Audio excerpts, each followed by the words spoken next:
Welcome back, everyone, and welcome back to a new edition of Box Office History. This time we are looking at a specific comic book film franchise that holds a special place for me, personally, and that is the Spider-Man series. And yes, I will be including Venom and Spider-Verse in, because they are all part, more or less, all done by Sony Pictures. So with that said, and everything would start off with the original, of course, first Sony done Spider-Man film, the first of the Tobey Maguire and Sam Raimi trilogy, which this film still holds a special place for me personally. In my top three favorite Spider-Man films, still. And that is released in 2002, rated PG-13, the first Spider-Man film, with, of course, the great Green Goblin, which was superb. Also, great Stanley cameo, but William Dafoe killed it. And of course, our debut of J.K. Simmons as J. Jonah Jameson. Had a budget of $139 million, but in return, it would end up doing, domestically, would make up 49.3% of its box office. It would do $407,022,860. Worldwide, it would end up doing $825,025,036 worldwide. So $825 million, pretty good start for the first of the series. Then we would wait a couple years until 2004 for the next, and of course the main villain being Doc Ock. Well, this is a film that most people think is the best Spider-Man film. For me, it is one of my lowest, but everyone has their opinions. But released 2004, PG-13, but a bump up in budget to $200 million. And Spider-Man 2 domestically would be 47.4% of its total. It would do $373,585,825. Worldwide, it would end up doing $788,976,453. And then we would wait a couple of years later for the last of the Sam Raimi trilogy. Of course, that being, of course, the controversial Spider-Man 3, released in 2007, PG-13, with a budget of $258 million. Only 37.6% of its total box office would be domestic.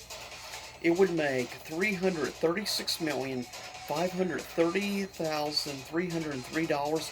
Worldwide, however, Spider-Man 3 would go on to make $894,983,373. Just barely not cracking $900 million. So it did very well. Even if it's a controversial film, it still arguably did the most of the Sam Raimi trilogy. Then we would wait for a period of 5 years for an attempted reboot with the first of the two Amazing Spider-Man films by, of course, trying to remember, strangely enough, the director with the name Webb being his last name. Interesting. But it would be released in 2012, rated PG-13, with a $230 million budget. This would be the first of the two films, of course, with Andrew Garfield, my personal favorite Spider-Man. But it would do 34.6% of its box office domestically. It would go on to make $262,030,663 worldwide. Amazing Spider-Man would go on to make $757,930,663, which is pretty impressive. Then we wait until 2014 for The Amazing Spider-Man 2, which I personally like a lot more than a lot of people. Budget is unknown, but I can only imagine given how good the effects were. especially on Electro. It would end up 28.6% of its total box office would be domestic.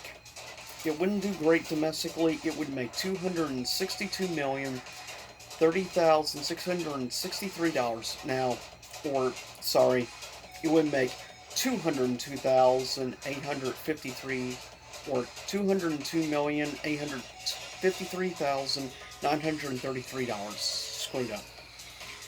Worldwide, though, it would make $708,982,323. It would be by far the lowest grossing live-action Spider-Man film, but still did over $700 million, which is pretty impressive. Then we would wait till the second reboot with release in 2017, which is definitely a really good film, the first of the MCU-related films. Of course, that being Spider-Man Far From Home, or Spider-Man Homecoming, of course, with Tom Holland as Spider-Man. It would go on, it would have a $175 million budget. Reason I really like this film was given the fact they had Michael Keaton as, of course, the Vulture. It would go on to make 38% domestic. It would make $334,201,140 total domestic. Worldwide, it would go on to make $880,166,924. Now we skip 1 year. We go on to 2018 with the release of the first live-action Venom film, which I personally really enjoyed. I saw it twice in theater. And I thought, honestly, it was great. I really enjoyed it. It was a great popcorn flick. PG-13, it was definitely a hard PG-13. It would have a $100 million budget. Domestically, would be 24.9% of its box office. It would make $213,515,506. Worldwide, Venom would go on to make $856,085,151. So Venom did very well, and I think the new Venom could do over $900 million in my opinion. Especially given all the great stuff marketing so far, and the fact that it's being directed by Andy Serkis. I think that definitely says a lot. And Carnage looks amazing. But next, we would get the release of the first animated film, which I can't wait for the sequel. And that, of course, is Into the Spider-Verse, released also in 2018. Rated PG with a budget of $90 million. It would be a sort of like a cross between 2D and 3D animation style, but also would have interesting cell pacing and stuff, making it look more like a stop-motion film. It was a very unique artistic stance they went with, but it paid off, plus the great storytelling, and the fact this would be most people's introduction to, of course, the character of Miles Morales, as well as Spider-Gwen. Personally, I've known about Spider-Gwen for a long time, given I got into her comics in the beginning thanks to Spider-Verse event that went down. But it would end up making 50.7% domestic. It would make $190,241,310. Worldwide, Into Spider-Verse would end up making $375,540,831. So it would do pretty good, over $375 million for the first of the anime films. I think the next film, as long as it's just as well liked and stuff, I think the next animated Spider-Verse film could crack the $500 million mark. In my opinion, it could easily probably do $500 million, if not $600 million range, because of the Miles Morales Spider-Man video game, which is done very well, and I finally got finished doing a full playthrough of the game, and I will be doing a review in the future on my main channel. But with that said, and the last film of all, of course, is Spider-Man Far From Home, released in 2019, rated PG-13 with $160 million budget. And which I will say I'm glad I at least finally got introduction for most people to Mysterio.